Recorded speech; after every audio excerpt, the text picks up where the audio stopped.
Em Vartalion, até as sombras têm medo de sonhar. A frase, há muito apagada das muralhas do bastião destruído de Ereveil, ainda ecoava nas bocas dos mais velhos, e nas tavernas esquecidas do oeste, onde homens e monstros dividiam copos sem saber quem era o mais amaldiçoado. A noite caía como um manto sufocante sobre as terras desoladas, e na velha taverna da ferrugem e das cinzas, as lamparinas lançavam luzes trêmulas sobre madeiras podres e placas de ferro corrompidas pela ferrugem e pela lembrança da guerra. Foi ali que ele apareceu, um vulto coberto por uma capa tão escura quanto o fundo de um poço abandonado. Suas botas estalavam no chão sujo e irregular, com o peso de alguém que carregava mais do que histórias. Não deu nome, apenas pediu vinho ardente e sentou-se perto da lareira. Mas quando a bebida tocou seus lábios, suas palavras também fluíram. Chamavam-no Bocarra. Ninguém sabia o porquê, e poucos ousavam perguntar. Era um andarilho, um recolhedor de boatos, ruínas e lendas. Um desses que troca nomes verdadeiros por máscaras de palavras e faz da memória um ofício. Ele bebeu, olhou os poucos clientes ao redor e então disse com a voz baixa, cheia de areia e cicatrizes: há um mal que não arranha a pele, mas desossa a alma. E agora, meus amigos, ele rasteja mais perto do que vocês gostariam de saber. Os olhos viraram-se para ele.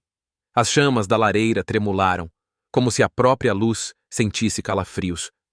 Bocarra contou que ao sul das planícies estéreis de Darnhall, além das dunas caladas e dos esqueletos de fortalezas passadas, jaziam as ruínas de Ereveil, um bastião destruído há gerações.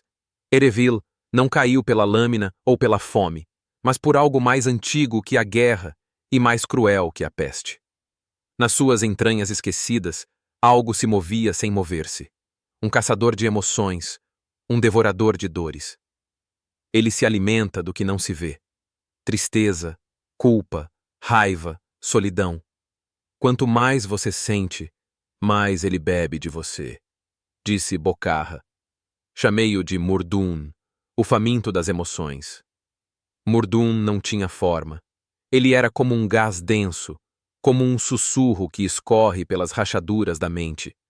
Ele habitava ruínas, quartos vazios, pensamentos encharcados de dor. No início, era invisível. Sua presença denunciada apenas por sentimentos extremos e inexplicáveis. Mas quando absorvia o suficiente de uma vila, de um grupo, de uma alma, condensava-se. E então tornava-se algo muito pior. A forma que Murdun tomava variava conforme as emoções consumidas. Bocarra dizia que, na última vez que o viu, o monstro havia assumido o aspecto daquilo que chamou de a Torre de Sangue Andante. Uma aberração flutuante, com paredes de carne pálida, cobertas por olhos humanos pulsantes, bocas que murmuravam arrependimentos e braços feitos de fumo negro, em constante retorcimento. Não caminhava, pairava, não rugia, lamentava. Seu hálito exalava uma névoa que congelava os ossos e despertava lembranças antigas, do tipo que faz até soldados veteranos suplicarem pela morte.